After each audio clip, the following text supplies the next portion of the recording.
देखो हम भी, हमारा टाइम भी बड़ा हो ये तो ये तरीका है। श्री सतीश चंद्र मिश्रा जी। धन्यवाद। मैं सिर्फ इतना एक अपनी बात शुरू करने वाले आधा सेकंड लेकर ये कहूंगा, मैं कल परसों से पूछ रहा हूं कि कितना समय हम लोगों को मिलेगा। 6 मिनट नहीं, है। हम लोगों को ये बताया गया 10 मिनट मिलेगा। नहीं, और 10 मिनट और लोगों को 12 मिनट दिए गए। नहीं, और जो मैं बता रहा हूँ ना, आज का स्थिति में 6 मिनट है। मैं आप 1 मिनट एक्स्ट्रा भी दीजिए। 5 घंटे आपने बढ़ाया। सतीश जी आप बोलिए, you know how to speak. Time है कैसा कर सकते।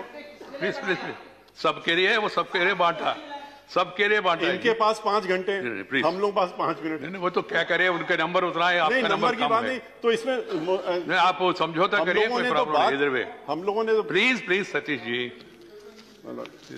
मैं हमेशा से अपनी, मैं बगैर पढ़े मैंने बात की, लेकिन आज आपने समय की बाध्यता कर दी है, तो मैं चाहता हूं कि कम से कम जो हमारी बातें हैं वो रिकॉर्ड में जरूर आ जाएं, और इसलिए मैं इसको पढ़ने का कार्यक्रम कर रहा हूं आपकी इजाजत से, जिससे कि समय बाध्यता जो आपने कर दी है उसकी वजह से। किसानों के बारे में सबसे पहले मैं कहना चाहूंगा कि आप किसानों को रोकने के लिए, आज उनके आंदोलन को रोकने के लिए, उनके प्रोटेस्ट को रोकने के लिए आप इस समय आपने खाई खोद दी है। खाई ये उनके लिए नहीं खोद रहे हैं, ये हम कहना चाहेंगे खाई अपने लिए खोद रहे हैं। जवानों को बंदूक लेकर खड़ा कर दिया है, पानी की बौछारें डाल रहे हैं, आंसू गैस के गोले छोड़ रहे हैं, उनका पानी बंद कर दिया, उनका खाना बंद कर दिया, यहां तक कि आपने शौचालय भी बंद कर दिए, और ये भी नहीं सोचा कि उसमें महिलाएं भी हैं, और ये ह्यूमन राइट्स का कितना बड़ा वायलेशन है, इसको आपको देखना चाहिए था। सड़क में कांटे की कील गाड़ दिए। इतनी तैयारी तो पाकिस्तान के बॉर्डर में भी शायद सरकार ने नहीं की होगी जितनी की दिल्ली के बॉर्डर पे कर दी है। जो हमारे अन्नदाता हैं उन्हें आज देश के दुश्मनों का दर्जा दिया जा रहा है। याद रखिए, ये किसान जिनके पास खाने को कुछ नहीं है, खोने को कुछ नहीं है, इन्हें आप डरा धमका कर और उन पर अपना कानून थोप नहीं सकते, जो कानून उनको पसंद नहीं है। हमारी समझ में नहीं आ रहा है कि जब आप 1.5 साल के लिए इस कानून को रोकने के लिए तैयार हो गए हैं, तो फिर ऐसी कौन सी मजबूरी है कि आप इसको वापस लेने में हिचकिचा रहे हैं। आप 1.5 साल के लिए रोक रहे हैं, आप 3 साल के लिए अनाउंस कर दीजिए कि रोक रहे हैं, तो शायद किसान कहेंगे कि अगले चुनाव के बाद हम देखेंगे कि क्या होने वाला। हमारी आपसे प्रार्थना है कि अपना ईगो छोड़कर, बड़े बनकर, और आप इन किसानों को, इनकी मांगों को मानते हुए इन तीनों कानूनों को वापस करें।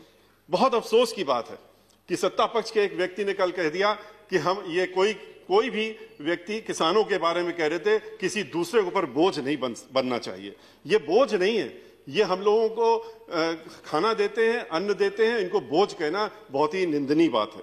ये कैसी जिद है आपकी, कैसा ईगो है आपका, जिसको कि आप खत्म करना नहीं चाहते हैं और 3 कानूनों को वापस लेना नहीं चाहते हैं। किसान जो हैं वो आप ही के बच्चे हैं, आपकी भाई हैं, बहन हैं, माता हैं, पिता हैं, उनको आपने देशद्रोही बना दिया। उनको आपने कह दिया कि ये तो टेररिस्ट हैं, और मीडिया के माध्यम से, मीडिया को इस्तेमाल करके, क्योंकि मीडिया भी 10% को छोड़ दीजिए तो बाकी सब जो है इंडस्ट्रियलिस्ट के हाथ में है, और उनको आपने उन 10% के ऊपर भी इतनी दहशत फैला रखी है कि मीडिया को आज आपने एक पिंजड़े में बंद तोते की तरह बना दिया है कि जो उसको पढ़ाया जाएगा, जो रटाया जाएगा, वो मीडिया का व्यक्ति वही बोलता रहेगा दिन भर, और आपसे भी चाहेगा कि आप यही बोलिए।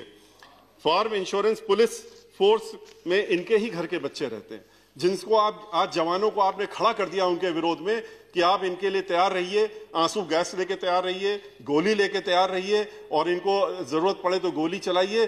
तो ये उन्हीं के बच्चे उस फोर्स में भर्ती हो रहे हैं, और यही जो बच्चे, इन्हीं के बच्चे देश के बॉर्डर्स में भी हम लोगों की सुरक्षा करने के लिए वहां पर तैनात हैं, और हमने हमारी आपकी सुरक्षा करते हैं।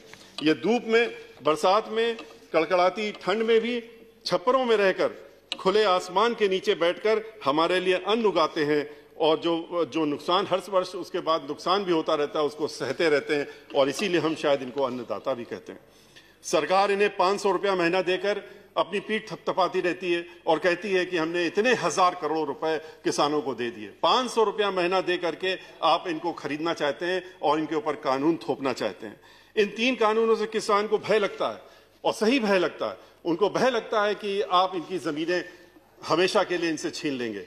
आप जिस तरीके से कुछ चुनिंदा इंडस्ट्रियलिस्ट के हाथों में एक एक चीज को बेच रहे हैं, चाहे रेल हो, तेल हो, गैस हो, जमीन हो, आसमान हो, आपने सब चीजें इनको बेचने का काम, अब तो आपने नदी किनारे पोर्ट्स भी बेचने का काम कर दिया, LIC को बेचने का काम कर दिया। LIC जो जहां पर कि लोगों की लाइफ इंश्योर रहती है उसको भी आपने बेचने का काम तय कर लिया कि इनके हाथ में बेच देंगे। तो ऐसी स्थिति में आज आप बैंक को भी बेचने की तैयारी में आ गए। आपने कह दिया कि हम प्राइवेट बैंक भी और बेच रहे थे, अब आप सरकारी बैंक बेचने की बात कर रहे हैं। जब आप सरकारी बैंक को बेचना चाहते हैं, जिन बैंकों में इन्हीं इंडस्ट्री से घोटाला करके पैसा लेकर के विदेशों की सैर कर रहे हैं, तो किसान भी डर रहा है कि उनका क्या होगा। उनकी जमीन, एक बार जमींदारी एबॉलिशन एक्ट जब 1952 में आया था, जुलाई 1952 में आया था, आज से 70 वर्ष पहले, तो जमींदारी खत्म करके किसानों के हक में पूरे देश में ये कानून लाया गया था और उससे उनको फायदा भी हुआ था। आज आप ठेकेदारी के नाम पे उस जमींदारी को वापस लाना चाहते हैं।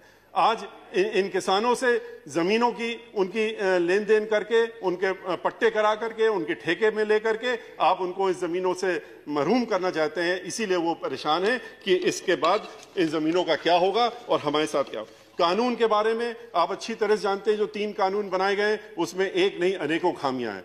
किसानों के हक की कोई चीज नहीं है। SDM तय करेगा कि कौन, अगर कोई बात होती है तो SDM तय करे। SDM आपकी सुनेगा, इंडस्ट्रियलिस्ट की सुनेगा कि या एक गरीब किसान की सुनेगा। उसमें अपील और रिवीजन और रिव्यू की पावर है। वो उसमें लिमिटेशन आपने किसान के लिए छोड़ दी 21 दिन, कुछ दिनों की, महीने भर की, और बाकी जो इंडस्ट्रियलिस्ट होगा, जो ठेकेदार होगा, उसके लिए आपने कोई रिव्यू की लिमिटेशन नहीं रखी। इस तरह का कानून आप लेकर के आए। MSP के लिए किसान लड़ रहा है, कह रहा है कि आप MSP जोड़ दीजिए। आप MSP कानून में क्यों नहीं डालते हैं? MSP इसलिए नहीं डाल रहे हैं क्योंकि आपकी नीयत साफ नहीं है। अगर नीयत साफ होती तो MSP डालने का कानून में क्या परेशानी है? आप बार बार बाहर कह रहे हैं, हर जगह कह रहे हैं कि हम तो MSP देंगे, आप क्यों परेशान हो रहे हैं? तो MSP अगर आप देना चाहते हैं तो आप इस कानून में MSP की बात क्यों नहीं रखते हैं? ये तो एक ऐसी ही जिद हुई कि हम जो चीज नहीं, आप ये कहते हैं कानून हमारा, इसलिए हम इसको लेके आ रहे हैं क्योंकि किसानों का भला हो जाएगा, किसानों का उद्धार हो जाएगा। जिसके आप उद्धार की बात कर रहे हैं, जिसके भले के लिए कह रहे हैं, वो स्वयं कह रहा है कि हमें ये पसंद नहीं है, हमारे हक में नहीं है, इसको आप हमारे ऊपर लागू मत करिए, इसको हमें मत थोपिए। तो आप कहते हैं नहीं, इसको तो हम आपको थोपेंगे। ये तो वैसी जिद हो गई कि एक स्टूडेंट कहता है कि हम तो इकोनॉमिक्स पढ़ेंगे, हम पॉलिटिकल साइंस पढ़ेंगे, हम इंग्लिश लिटरेचर में आगे पढ़ेंगे। आप कहेंगे नहीं नहीं, आपको तो मेडिकल में ही जाना पड़ेगा, इस देश के सारे लड़कों को मेडिकल पढ़ना पड़ेगा क्योंकि यही देश के हित में है और यही सारे बच्चों के हित में है। तो इस तरह की भावना रख करके थोपना ये अच्छी बात नहीं है। और इसीलिए हम लोगों की ये मांग है और हमारी पार्टी की भी मांग है, हमारी पार्टी की तरफ से हमारी पार्टी की मुखिया बहन मायावती जी ने भी मांग की है कि इन तीनों कानूनों को वापस लिया जाए, स्वामीनाथन रिपोर्ट लागू करी जाए, हर फसल में MSP दिए जाने के लिए लीगल प्रोविजन लाए जाए, किसानों की प्रताड़ना बंद करे। 26 जनवरी को जो हुआ उसके लिए हम लोग उसकी बहुत भर्त्सना करते हैं। हमारे लिए भी झंडा जो है, इस देश का तिरंगा जो है, वो जान और शान और हर चीज के लिए सबसे ऊपर है। और हम लोग भी उसके अगर कोई भी उस पर दाग लगता है तो हम लोग उसको सह नहीं सकते। ऐसे लोग जिन्होंने इसमें लगाने की कोशिश की है और लाल किले में चढ़ करके उन्होंने तिरंगे झंडे को नुकसान पहुंचाने की कोशिश की है, उनके खिलाफ सख्त कार्रवाई होनी चाहिए। और उनको मैं आखिरी में 2 मिनट आपसे इसलिए मांग रहा हूं कि प्रेसिडेंशियल, अब आपने चूंकि कह दिया था कि किसान का अलग होगा और वो अलग नहीं होगा, तो एक साथ होगा, तो इसलिए दोनों पे बात करना जरूरी है। तो इसलिए मैं बहुत ही शॉर्ट में अपने प्रेसिडेंशियल जो एड्रेस है उसके बारे में और बातें जो है उनके बारे में कुछ बातें कहूंगा। जहां तक आज देश में अनएम्प्लॉयमेंट इस कदर बढ़ गया है कि मैक्सिमम स्तर पर अनएम्प्लॉयमेंट बढ़ा हुआ है। 2 करोड़ नौकरी देने का वादा किया था, जिस तरह से आपने 15 लाख रुपए देने का वादा किया था गरीबों को उस सालाना, लेकिन 1 करोड़ से ज्यादा नौकरियां जाने का काम हो रहा है। ये सब डीमोनेटाइजेशन का असर है। उसके बाद से आज के रोज PhD स्टूडेंट्स जो हैं वो भी क्लास 4 की नौकरी के लिए दरखास्त लगाते हैं तो लाखों में दरखास्तें आती हैं। इस स्थिति में आज हम लोग पहुंच गए हैं। एजुकेशन की पॉलिसी आपने ऐसी बनाई है जिसमें कि आप ये नहीं देख रहे हैं कि एक PhD को कहते हैं कि आप नर्सरी पास बच्चे को पढ़ाने का काम करिए, वो भी उसके पहले एलिजिबिलिटी टेस्ट पास करिए। इसकी वजह से जो अनेकों MBA हैं, जो और पढ़े लिखे पोस्ट ग्रेजुएट स्टूडेंट्स हैं, उनको नौकरियां नहीं मिल रही, जो पहले पढ़ाने का काम करते थे, जिन्होंने हम लोगों को भी पढ़ाने का काम किया। वो कोई PhD होल्डर्स या खाली वही नहीं थे जिन्होंने पढ़ाने का स्कूलों में काम किया, वो ग्रेजुएट्स भी थे, पोस्ट ग्रेजुएट से पढ़ाते थे। आज आपने LIC को बेचने का जो डिसीजन लिया है वो बहुत ही घातक है। 49% पहले आप स्टेक बेच रहे थे, अब आपने 75% बेचने का। एक व्यक्ति होता है, उसको लगता है कि हमारी लाइफ इंश्योर्ड है या हमारे बाद हमारे बच्चों को इंश्योरेंस मिलेगा। आज आप उसको भी प्राइवेट हाथों में बेच रहे हैं। जिस तरह से आप हर चीज को बेचने का काम कर रहे हैं, ये उचित नहीं है। Thank you Satish ji. Sir, I'll take you have taken already 9 minutes, please.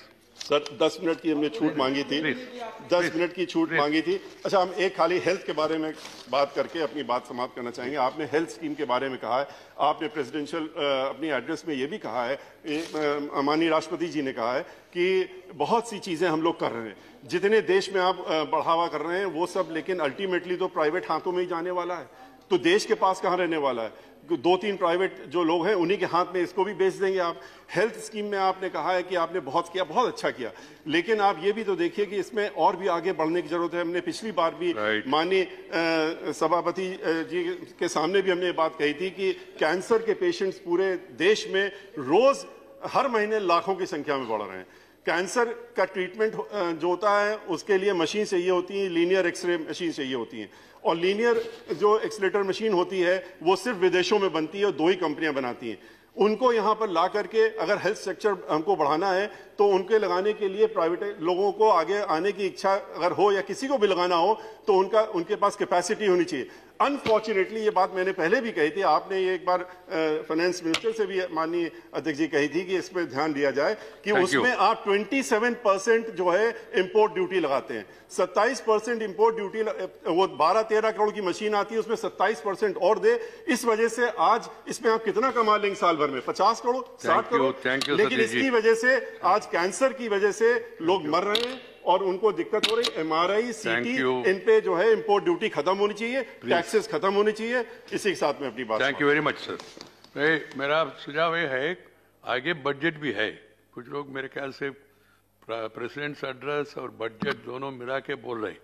उनका दूसरा आदमी बोलेंगे मुझे मालूम नहीं, बट इसको भी थोड़ा ध्यान में रखिए। सरदार बलवेंद्र सिंह बुंदर, सरदार बलवेंद्र सिंह बुंदर, सरदार बलवेंद्र सिंह बुंदर नहीं, नहीं। श्री अब्दुल वहाब, अब्दुल वहाब,